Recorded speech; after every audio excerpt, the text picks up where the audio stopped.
My dad threatened to cut me off unless I attended my sister's wedding, then kicked me out when I exposed her fiancé as a scammer. After he stole their mortgage and savings, they came begging for help. My father's name flashes on my phone screen for the 5th time. I watch it vibrate against my glass desk, the sleek surface a far cry from the scratched oak table where I did homework as a child.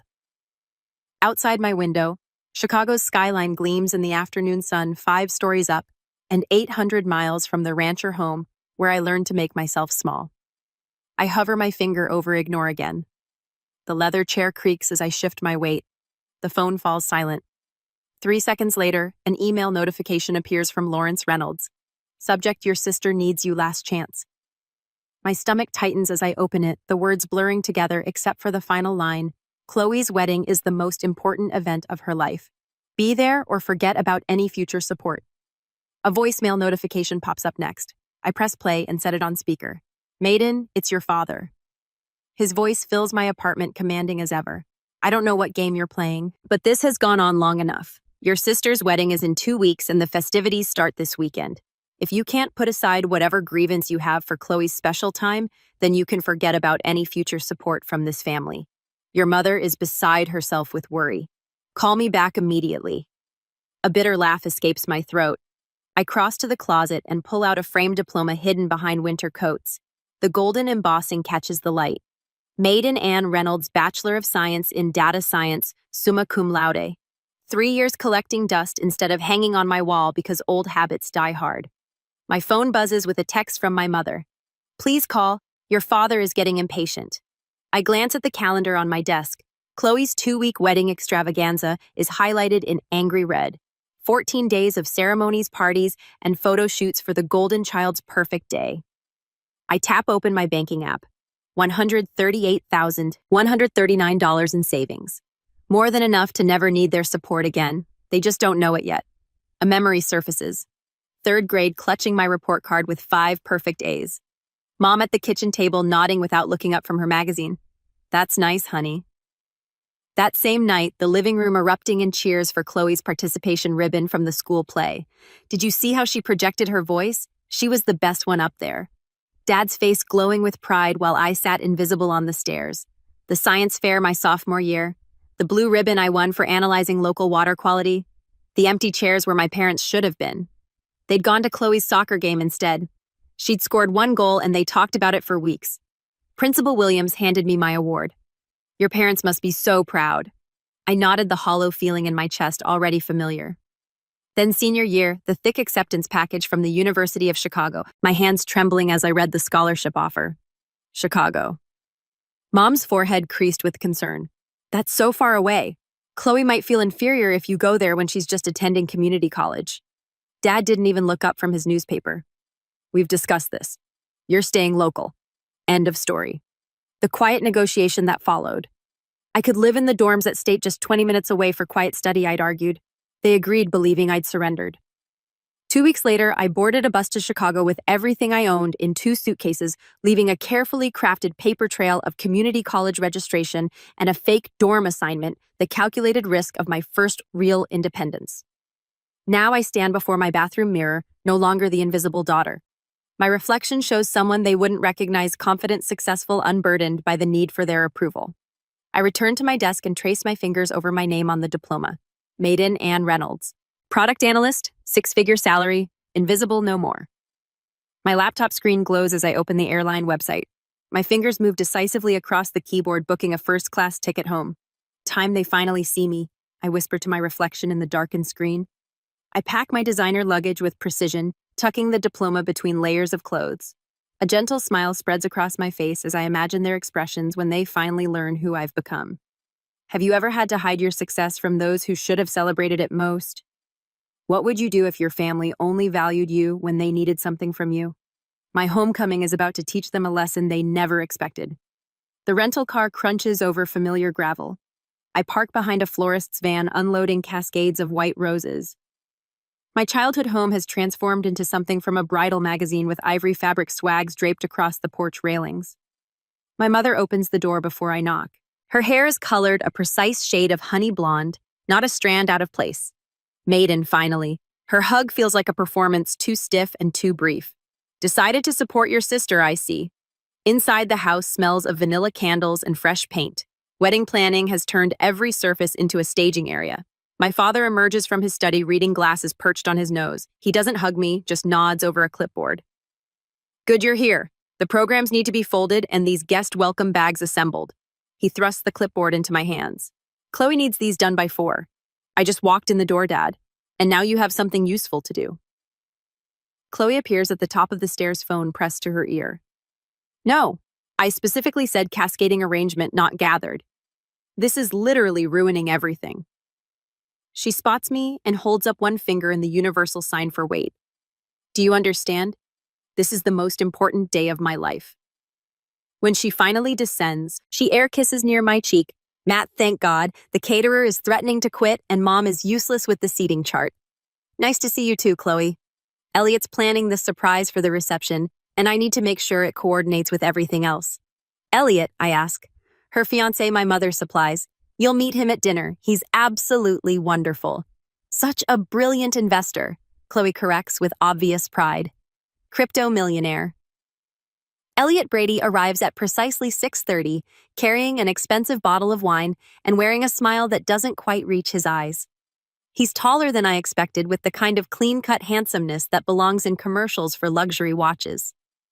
The mysterious sister finally appears. He grips my hand too firmly. Chloe said you were some kind of computer genius hiding away in the big city. Product analyst, I correct. Sounds intense? He winks. I've got some friends developing an AI trading platform. Revolutionary stuff. We should talk shop sometime. During dinner, Elliot dominates with tales of crypto investments and exclusive opportunities. My father hangs on every word. So which exchanges do you primarily trade on? I ask during a rare pause. Elliot's smile freezes momentarily. Oh, a mix. Mostly private platforms, exclusive access through my networks. Fascinating. And your company's based where? We're decentralized. He replies smoothly. The beauty of blockchain, right? I've got partners in Singapore, Zurich, Dubai. My father shoots me a warning look. Look, maiden, not everyone wants to discuss business at dinner.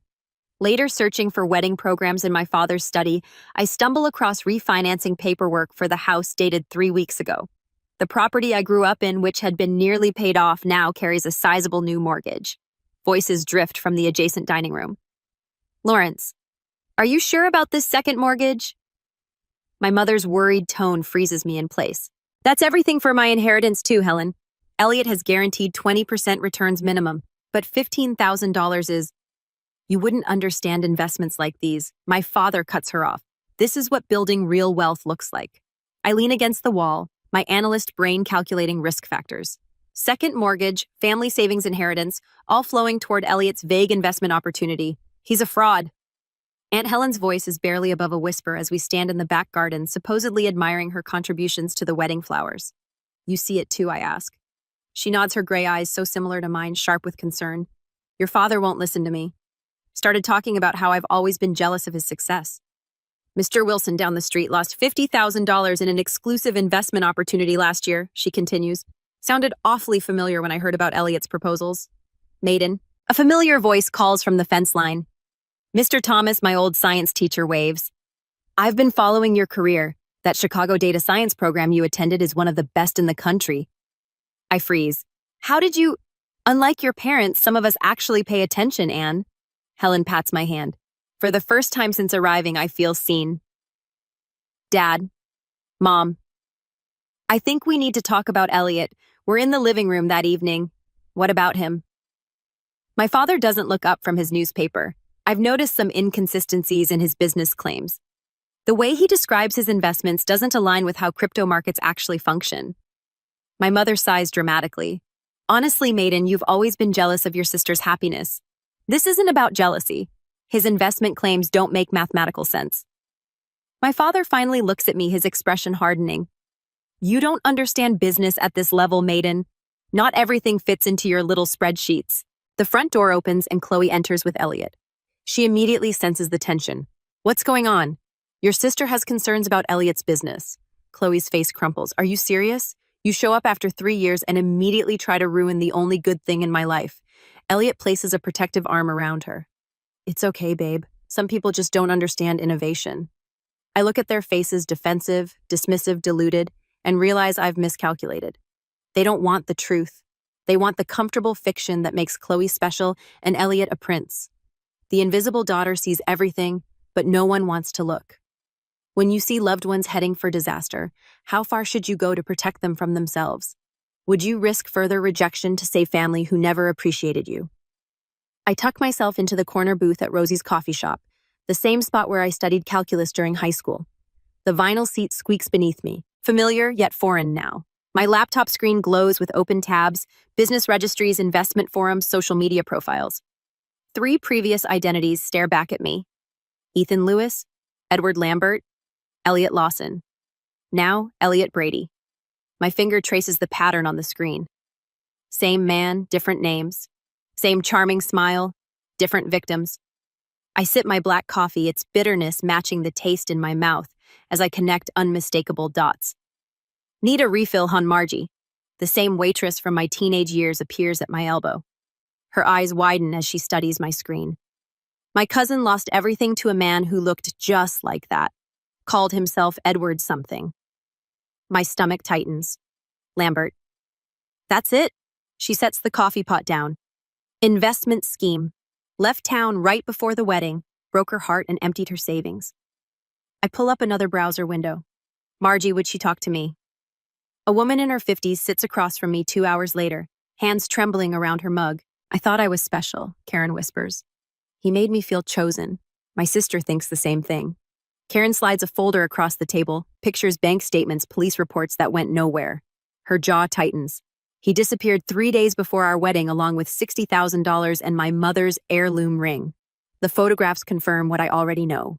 The account statements show transfers to untraceable offshore accounts. The police reports detail 3 other victims with similar stories in 3 different states. I thank Karen and pack up my evidence. The wedding is 5 days away. The knot in my stomach tightens. Where have you been? Mother's voice cuts through the hallway as I step inside. The flower arrangements need checking, and Chloe's having a meltdown about the place cards. I glance at my watch, barely past noon. I was researching something important, more important than your sister's wedding. She thrusts the checklist into my hands. Your father noticed your attitude problem. He says you've barely helped at all. A familiar weight settles on my shoulders, the invisible daughter now visible only for criticism. I find Chloe in the dining room surrounded by sample table settings and crumpled tissues. The calligrapher messed up the font. She glares at me through mascara-smudged eyes. Where were you? I've been texting for hours. I check my phone. 3 texts, the first sent 40 minutes ago. You've always done this. Chloe sniffles dramatically, disappearing when you're needed, then showing up to overshadow me. The accusation lands with practiced precision. For 23 years, my existence has somehow both fallen short and been too much. I'm trying to help you, Chloe, by avoiding wedding preparations, by questioning Elliot's business. Her voice rises. You can't stand that I found someone amazing while you're alone in Chicago doing whatever boring job pays your bills. I bite back the truth about my boring job that pays twice what she's ever earned. Instead, I pick up a place card and examine the allegedly wrong font. I can call the calligrapher I offer. Dad already did. Chloe dabs her eyes. At least he supports me. The living room falls silent as I finish presenting my evidence, printed screenshots, bank records, police reports, and Karen's signed statement spread across the coffee table. My parents sit stunned on the sofa. Chloe perches on the armchair, face pale.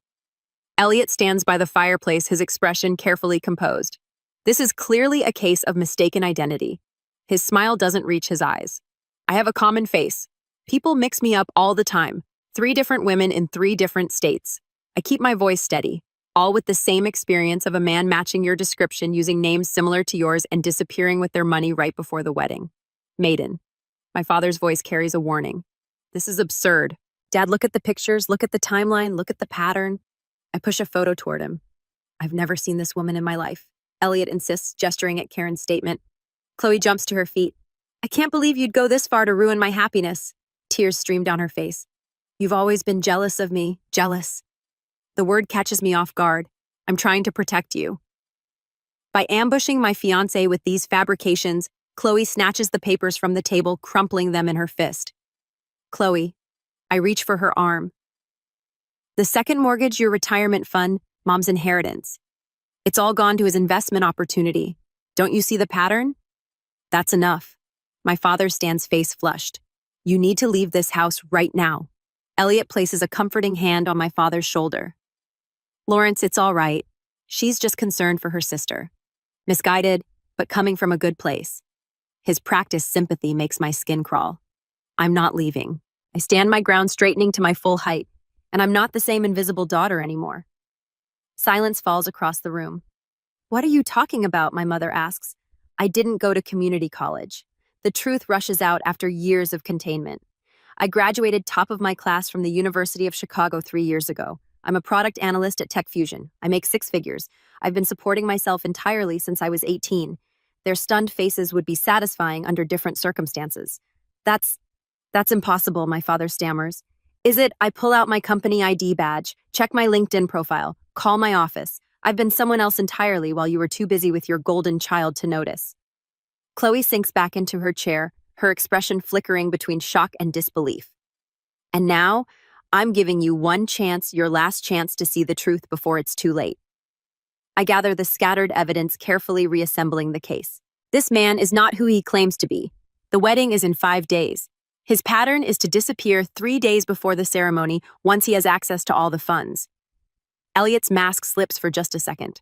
A flash of calculation crosses his face before the charming smile returns. I think we've all heard enough fantasy for one day. My father's voice has regained its authority.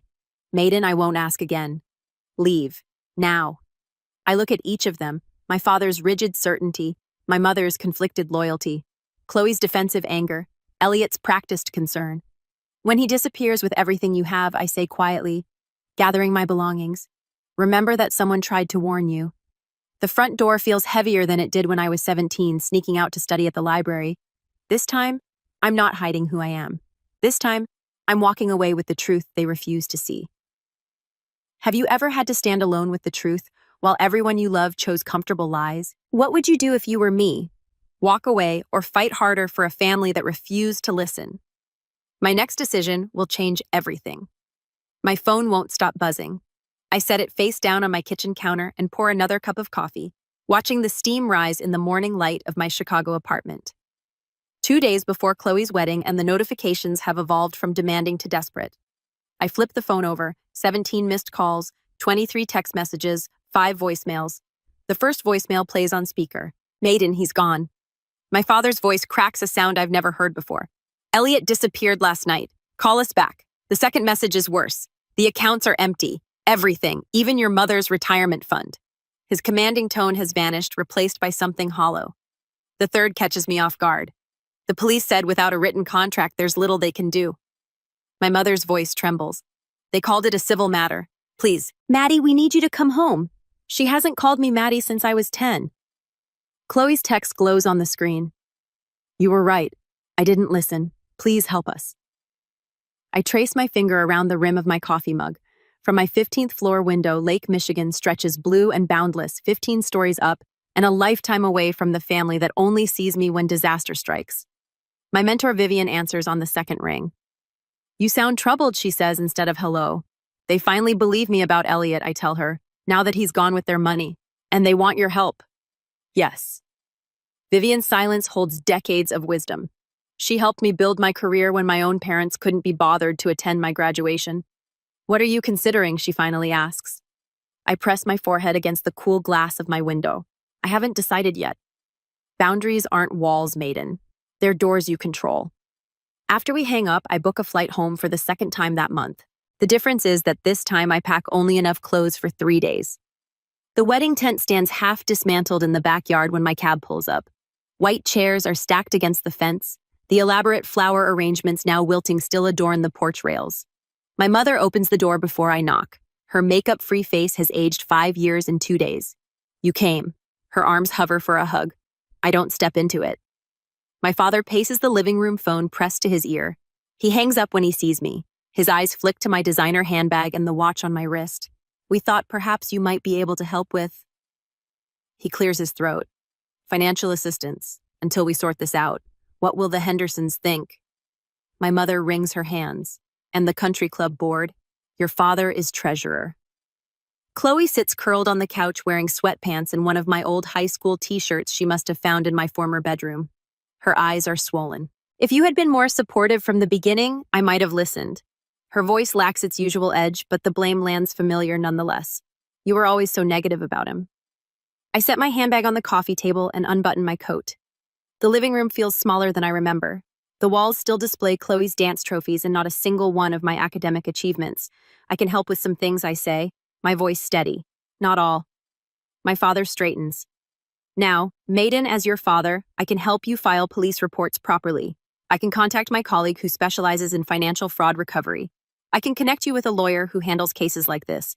I tick the points off on my fingers. I cannot replace the money you lost. The silence stretches taut between us. But Maiden, my mother starts. I earn 6 figures. I have substantial savings, and I will not sacrifice my financial security to rescue you from a situation I explicitly warned you about. My father's face reddens. This family has supported you your entire life. A laugh escapes me, short and unexpected. We put a roof over your head. Food on the table. That's the legal minimum, Dad. Chloe uncurls from the couch. So you're just going to abandon us after being right? Is that what matters to you?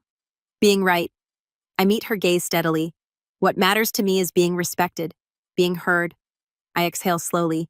You need me now, but you've never wanted me. There's a difference. My mother collapses into a chair. How can you be so cold? I learned from experts. The words slip out before I can catch them. For the first time, they all truly look at me, not through me or past me. They see the woman who built herself without their notice, who succeeded without their approval.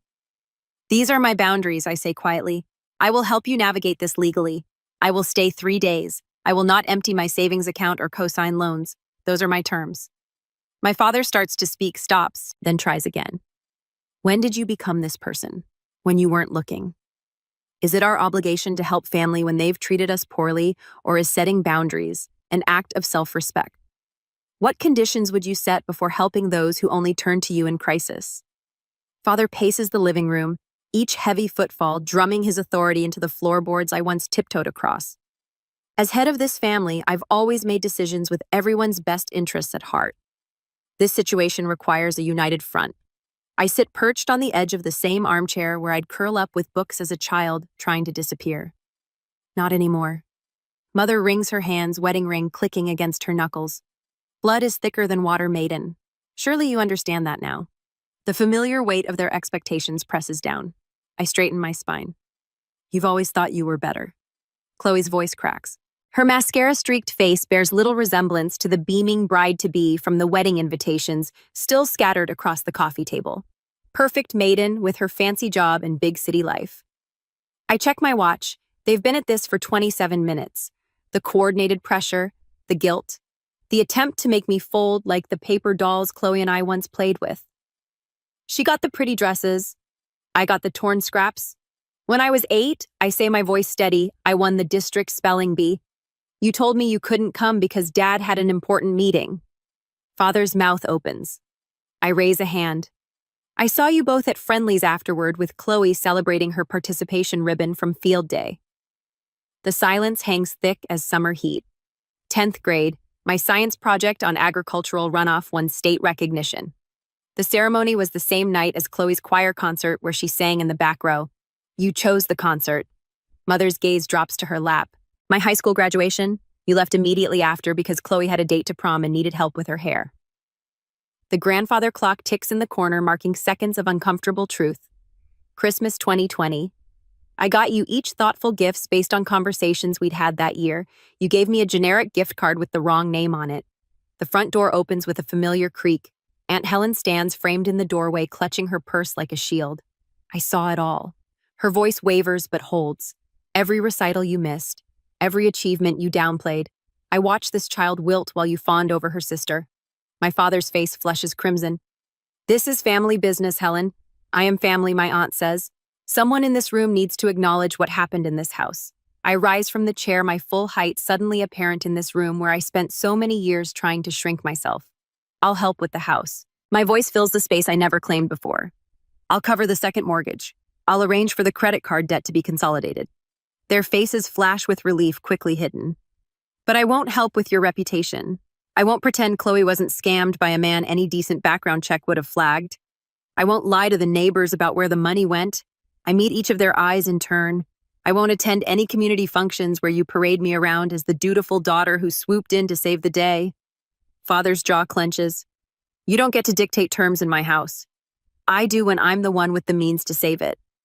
The words taste unfamiliar, powerful, certain. My assistance comes with legal protections for me. The money will be handled through formal channels with documentation. You won't have direct access to any funds. We're not some charity case, Mother whispers. No, you're not. Charity doesn't come with requirements. This does. For my briefcase, I withdraw 3 copies of a document my lawyer prepared. The paper makes a crisp sound as I place them on the coffee table. This outlines the terms of my financial assistance. One-time solution, not an ongoing relationship. I'll transfer the funds to pay off the second mortgage directly to the bank. The credit card consolidation will go through a financial advisor I've selected. This is ridiculous, Father blusters, but his eyes track the papers. Second page is an acknowledgement. I tap the document. It states that for years you consistently favored one child over the other, creating an environment of emotional neglect. Mother gasps. We would never sign such a thing. Then I'll leave and you can explain to the bank why you can't make next month's payment. The room falls quiet except for Chloe's ragged breathing. Father reaches for his reading glasses with shaking hands. You've become hard. I've become honest. I remain standing. The world didn't break me. Neither did you. But I won't pretend anymore. He reads silently, pen hovering above the signature line. His hand trembles. Your mother and I did our best. Your best was deeply unequal. The words emerge without anger, just truth. 10 minutes later, all 3 signatures mark the page. I text my financial advisor to proceed with the arrangements we discussed. I pull out my phone and make a call. Miss Winters, we're proceeding with Plan A. Yes, the full arrangement. I listen briefly.